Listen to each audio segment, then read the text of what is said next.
गांव की चाउमीन। गांव में चाउमीन का चलन अभी अच्छे से नहीं आया था, लेकिन सुरेश शहर से चाउमीन बनाना सीख कर गाँव में ठेला लगाता है। अब ये केचुआ है क्या भैया? कैसे खाया जाता है? अरे नहीं नहीं, ये चाउमीन है। चाउमीन शहर में खाया जाता है। कितने की दे रहे हो सुरेश? 10 रुपए की प्लेट भरकर। तभी वहां शहर से पढ़ा एक लड़का आता है। जरा एक प्लेट चाउमीन तो देना। सुरेश उसे चाउमीन देता है। उसे चाउमीन खाता देख गांव वाले भी उससे चाउमीन ले लेते हैं और खाने लगते हैं। अरे वाह सुरेश भैया, कमाल की बनाए हो। 2 प्लेट मेरे बच्चों के लिए भी पैक कर दो। बस फिर क्या था, सुरेश का ठेला लगता है और चाउमीन खरीदने वालों की लाइन लग जाती है। तभी वहां से गांव का साहूकार होकर गुजरता है। और ये क्या भीड़ लगी है? लगता है झगड़ा हो गया है गांव में। चलूं मैं अभी तो मजे ले लूं। अरे कहाँ है, इतनी भीड़ लगी है यहाँ? लड़ाई हो गई है क्या? अरे साहूकार साहब, ना ना ना, कोई लड़ाई ना हुई है। ये तो सुरेश की दुकान है चाउमीन की। हम लोग चाउमीन खाने आए हैं, आप भी खाइए ना।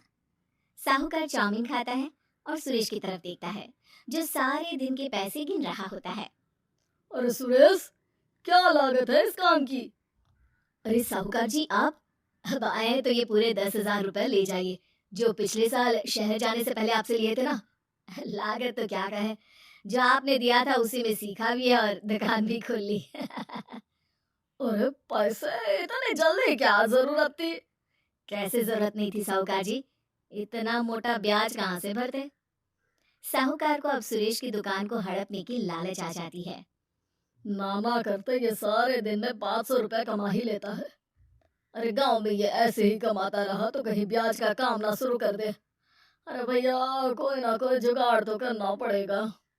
अब साहूकार घर आ जाता है और अपनी बीवी को सारी बात बताता है। हाँ जी, ये तो मैंने भी सुना है कि सुरेश के हाथ की चाउमीन नहीं खाई तो कुछ नहीं खाया। अरे हाँ हाँ, सही ही कहता है। मैं भी खा कर ही आ रहा हूँ। अरे भाग्यवान है, कितना अच्छा हो ना। अगर वो पैसा हम लोगों को मिल जाए। क्यों? हैं? हाँ, वो तो है, लेकिन कैसे? हम लोगों को तो चाउमीन बनाना आता ही नहीं है।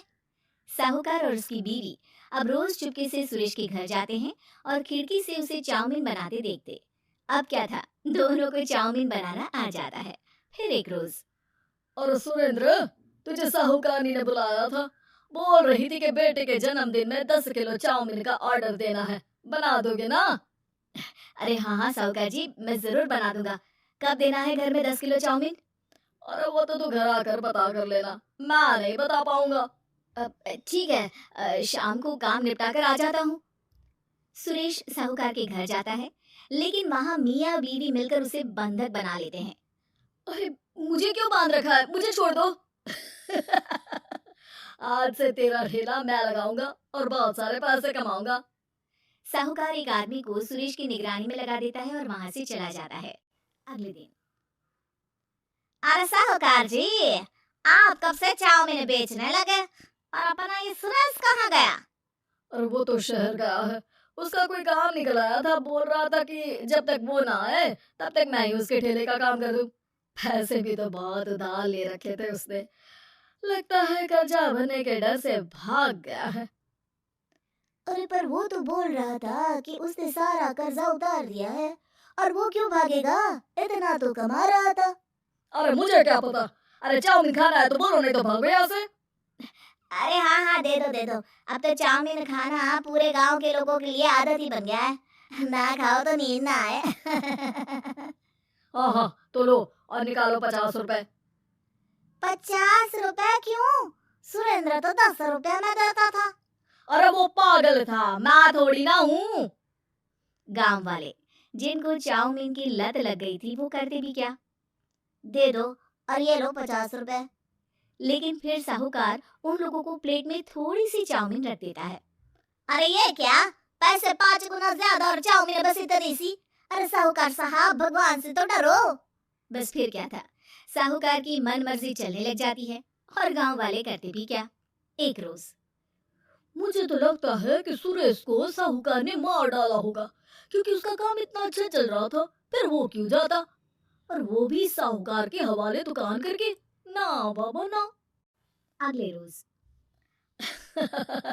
भाग्यवान देखो तो जरा, इस सुरेश भी ना कितना पागल था। जिस काम से वो ज्यादा पैसे बना सकता था, उससे इतने कम पैसे छाप रहा था। 50 रुपए प्लेट में भी गांव वाले खूब खा रहे हैं चाउमीन। हाँ जी, और जितने में वो लोगों को 10 प्लेट खिलाता था भर भर कर हम लोग उतने में 20 प्लेट बना रहे हैं, क्यों जी?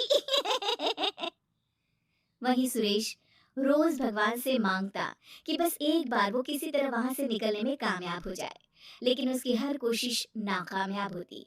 फिर एक दिन अरे भाग्यवान, ऐसा कुछ करो कि चाउमीन बनाने का खर्चा आधा हो जाए, जिससे हम लोगों को और मुनाफा हो। ना जी, मुझे तो कोई तरकीब ना सूझ रही। अरे सुनो, एक काम करते हैं। चाउमीन बनाने में जो सब्जी लगती है वो मंडी में लेने तुम देर रात चली जाना। तब तक वो सारी सड़ी गली सब्जी जो दुकानदार वहीं फेंक जाते हैं, वो उठा कर ले आना फ्री में। अरे वाह जी वाह, आप तो बहुत समझदार हैं जी। बीवी वैसा ही करती है, लेकिन अब लोग चाउमीन खाते तो मुंह बनाकर। फिर एक बार अरे राम राम राम, ये पेट में दर्द काहे हो रहा है? आई, आई, आई, आई, आई। हाय रे हाय, मेरा भी पेट दर्द के मारे फटा जा रहा है। सभी को शक हो जाता है कि उन लोगों को चाउमीन खाने से ही ये बीमारी हो गई है। वहीं दूसरी तरफ जो आदमी सुरेश की निगरानी कर रहा था, वो सो रहा होता है और मौका देखकर सुरेश वहां से भाग जाता है। सुरेश गांव वालों के पास जाकर उन्हें सब कुछ बता देता है। बस अब क्या था, साहूकार के घर पुलिस पहुंच जाती है। चलो, तुमने गांव के लोगों को खराब सब्जी वाली चाउमीन खिलाकर बीमार किया और सुरेश को बंधक बनाया। तुम्हें इसीलिए हम गिरफ्तार कर रहे हैं। साहूकार को पुलिस ले जाती है और फिर अगले दिन से सुरेश का ठेला गांव के बाजार में लग जाता है, जहां अब पहले से ज्यादा भीड़ होती है।